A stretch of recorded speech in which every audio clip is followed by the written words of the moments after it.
Hello friends, welcome to পর্ণাসাস page. আজকে তোমাদের সাথে শেয়ার করে নেব জলখাবারের মেনু।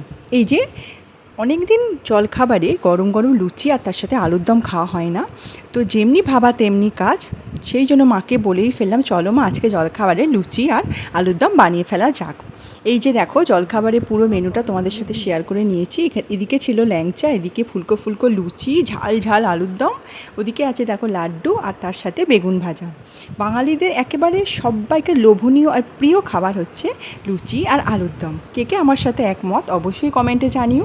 এই যে দেখো একেবারে নরম খাস্তা লুচি ছিঁড়ে নিচ্ছি, আস্তে আস্তে ছিঁড়ে এবার ঝোলের মানে আলুর দমের যে গ্রেভিটা রয়েছে তার মধ্যে একটু বুড়িয়ে তার সাথে একটু আলুটা নিয়ে সোজা মুখে চালান। আমার মতন কারা কারা জলখাবারে লুচি আর আলুর দম খেতে ভালোবাসো আমাকে প্লিজ কমেন্টে জানিও। আর আরও এইরকম ফুড ব্লগ পেতে আমার চ্যানেলটা সাবস্ক্রাইব করে দিও আর আমার পাশে থেকো। এই যে দেখো এবার সোজা মুখে চালান। ভীষণ ভালো হয়েছিল খেতে সব খাবারগুলো। আজকের জন্য এতটুকুই, দেখা হচ্ছে নেক্সট ব্লগে।